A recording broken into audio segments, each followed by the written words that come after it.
This time last year, I was at the peak of my high school years. I had friends, I was captain of my football team, I had respect. And my best friend at the time, his name was Toby. We were kind of like the cool, popular kids, you know. Everyone was just like, come to my party, you know, like, we're doing this, we're doing that, and we want you to come. And at the time, I was dating Ebony. We're kind of like the couple, you know, like captain of the football team, captain of the cheerleading team, you know. One day, I scored the final and winning goal that won my school the cup. The whole team was celebrating, everyone was celebrating. And I look over to my mate Toby, who used to be on the football team. However, he had to sit out this season because of an injury. And he looks at me very weirdly. He has a massive scowl on his face. I'm like, what's going on? So I approached him after the game and I said, hey, I missed you. Like, I can't wait for next season. And he was like, yeah, okay, whatever. And got his stuff and left.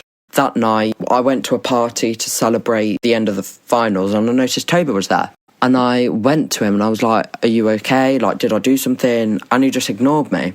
And then I was kind of like, what did I do? Like, why are you mad at me? And he threw a drink at my face. And at this point, everyone's watching us, so I don't want to escalate anything for my sake or for his sake. So I just kind of, you know, laugh it off as a joke, you know. So I left with Ebony to go back to my house just to watch some movies and something. And I get a call from Toby, and he's like, why have you changed? Like, what have I done? And I'm like, what do you mean, what have you done? You've done nothing. Like, what have I done? And he's like, well, you've obviously moved on from me, so I don't want to be your friend anymore. And I was like, you know, we've been friends literally since nursery. Like, I don't want to lose you as a friend or anything. And he hangs up and blocks me. The next week, it was Monday morning, and one of Toby's friends approaches me, and he starts telling me all about, you know, how jealous he was. Why did I get, you know, all the popularity and stuff while I was only the second best? Looking back, he was kind of second best. He'd always be second choice, and I understand his anger.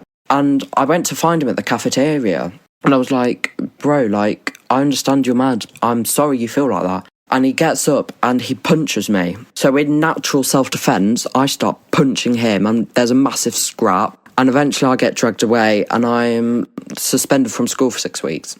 And when I come back, somehow in those 6 weeks, Toby had turned everyone against me. But I did have my immediate friend group, which always stuck by me. I just really miss him because we had such good times. And moral of the story is that make sure not to leave anyone behind because, you know, you might be hurting them or something.